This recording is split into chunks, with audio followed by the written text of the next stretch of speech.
Welcome to my top 10 most anticipated and noteworthy comics for May 22nd, 2024. Guys, I'm Mike Spider Slayer. This is Comic Book Corner 2.0. It's never too early to start that pull list for next week, and hopefully this list does help you make decisions on what comic books to buy. Before we dive into it, guys, I just gotta give a quick shout out to Whatnot. If you guys have not used Whatnot yet today, go ahead. There is a link in my description box below. When you create your profile and win your first auction on Whatnot, you're going to get a $15 credit. It doesn't cost you anything, and if there's a book that you're looking for, hey man, you can get $15 off that purchase. So what are you waiting for? Download Whatnot today. All right, guys, so let's kick it off with the book that's on the hot seat, and the first book is Black Panther Blood Hunt issue 1. T'Challa is the vampire here, okay? Don't know what to expect out of this one.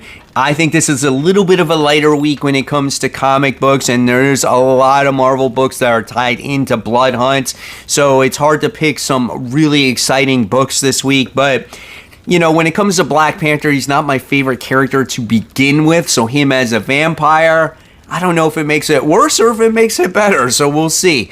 36 pages, $5. Next, the book that's on the rise, we have Spider-Punk Arms Race. This is issue 4, titled Armed and Dangerous. Yeah, this book has gone places that I never ever expected. We basically got Dr. Octopus's huge Spider Slayer kaiju versus Spider-Punk's kaiju, which is the head of it is a van.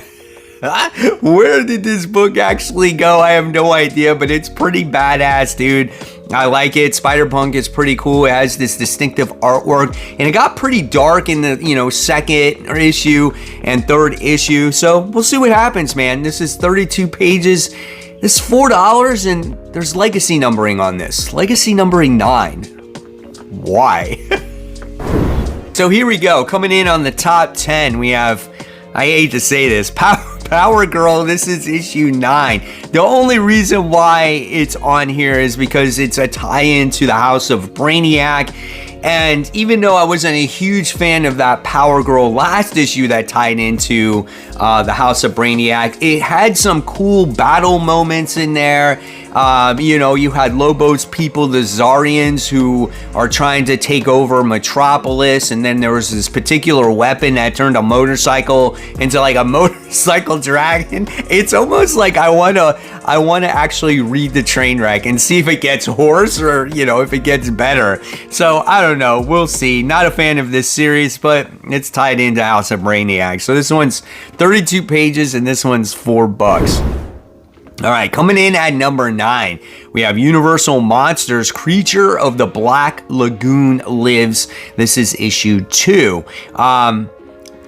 This main character by the name of Kate, who's like an investigator trying to figure out what's going on in this city, she wound up falling into this lake or whatever, and the creature from the Black Lagoon saves her, I guess, right?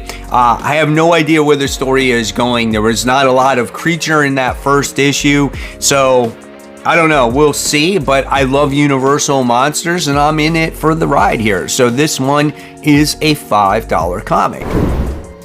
Coming in at number 8, we have Midnight Suns issue 1. That's right, guys. It's the return, and it's the original team that reunite to deal with the vampires that are unleashed in Blood Hunt. So if you guys are fans of the original Midnight Suns, this might be a book for you. I'm picking it up because it just looks cool. I mean, right? You got Ghost Rider in there, Blade's fighting them.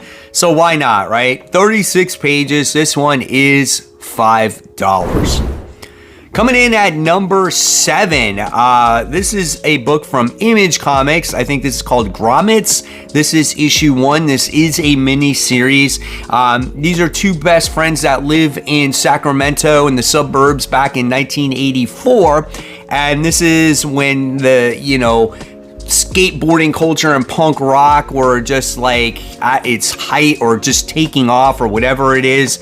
And I want to see what that book is about. It's a coming of age story as well. So I don't know. Like I said, it's kind of a light week when it comes to comics, but sometimes these independent books, they get lost in the mix. And since I was a kid that grew up in the 80s, I was like 9 at that time, Tony Hawk, all that crazy crap. Like, I want to see what this book is about. Coming in at number 6, we have Green Arrow. This is issue 12. Finally, the family reunion. So, Oliver Queen has reunited with his whole family members, and at the end of the last issue, it looked like the family members were going against him, like he was going to fight everybody. I don't even know, honestly, what direction this book is really going, because we had Amanda Waller in control of Ollie trying to find the confessional mask, and they went to the place. He comes across Roy, he comes across the rest of the family. They fight Imitation Justice League, and then all of a sudden now their family goes against them. Like, what is the direction? We had like a retelling origin story of Malcolm Merlin. So there's just a lot of stuff going on in this book, but I'm still on board. 28 pages, $4. Here we go, top 5. We have Spider-Boy, issue 7. So Spider-Boy is a solid book. I really like it. I appreciate what Dan Slott is trying to do for the character, trying to give him his own rogues gallery, really telling a good origin story here. We got some random team-ups in the book, and it's just been a lot of fun. And I also feel like this is a kid-friendly book, or an all-ages-friendly book, right? And so I really appreciate, again, what he's doing. Looking forward to the next issue of this. This one is 32 pages, and this one is $5. All right. Coming in at number 4, we have Helverine. This is issue 1. So this is the first ever solo series of Helverine. Listen, I read Benjamin Percy's Ghost Rider, the previous volume, and it was really good. And that's when Helverine was introduced in that storyline, where it was a combination of Ghost Rider and Wolverine, and it was just really super badass, and it worked. Sometimes when you try to like organically create something, it works, instead of like forcing things down people's throat like Edge's Spider-Verse, just trying to throw every spider at the wall until it sticks. Well, Helverine's just a badass thing, and it seems like it works and people like it, so they're coming out with a series for it. So I don't know, man.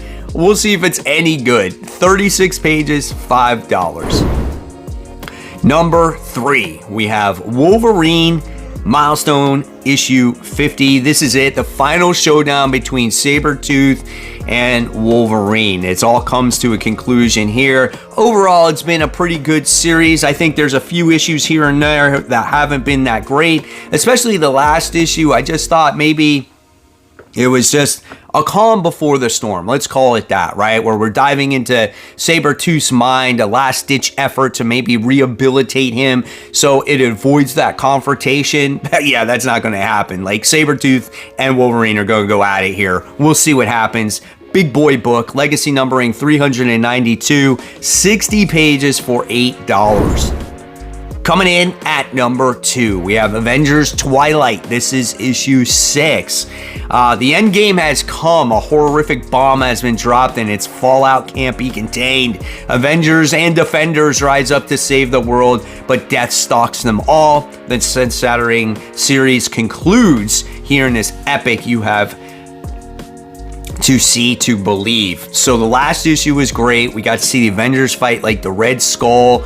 He's wearing like Iron Man tech, and he wants to reshape the world. And then, yes, at the end, you got introduced to the Incredible Hulk.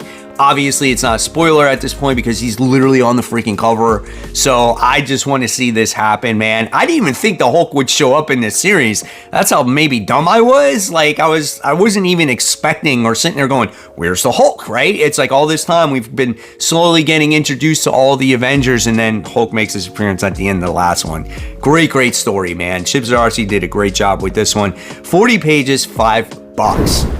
All right, guys, so remember, after number 1, we are not done, as we do have those noteworthy comics to talk about, because just, the reason being is I have my top 10 most anticipated, but they may not be your top 10 most anticipated, so I'm going to show you some other books that you might get excited about.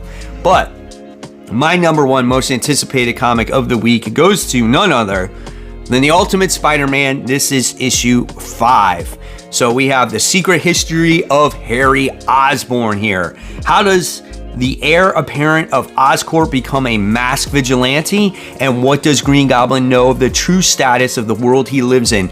All and more will be revealed. So you're going to get the origin story of this version of Harry, which I think would make for a great story here. This is a phenomenal book. It hasn't missed a beat at all. This one is 28 pages, and this one is $5. All right, so here we go, guys. Noteworthy comics, starting with Marvel. Rise of the Powers of 10, issue 5. Oh, please end already. Next, we have, talking about Spider-Verse, Edge of Spider-Verse. This is issue 4. Then we have Scarlet Witch and Quicksilver. This is issue 4. More X-Men stuff. We have X-Men, The Wedding Special, issue 1. I think we have, is it Mystique and Destiny getting married? I think that's who it is. I don't know. I'm probably going to skip it. I don't think it's worth the money. Then we have Star Wars Darth Maul, Black, White, and Red. This is issue 2. Next, we have, this book fell down on the list for people being excited for it, Jackpot and Black Hat, issue 3. And then we move on to DC Comics. We have Detective Comics, issue 1085. Next, we have The Flash. This is issue 9. Then we have Harley Quinn. This is issue 40. Followed up by a Batman, the Brave and the Bold. This is issue 13. Then we have Tom King's The Penguin. This is issue 10. Followed by Batman, The Dark Age. This is issue 3. Then we have DC Pride 2024. This is issue 1. All right, moving on to those indie books now. We have World Tree. This is issue 10. Followed by King Spawn. This is issue 34. Then we have, this is wild that this book is still going on, Undiscovered Country. This is issue 29. It's been going on forever, and it's only on issue 29. For the Sonic fans, we have Sonic the Hedgehog. This is issue 69.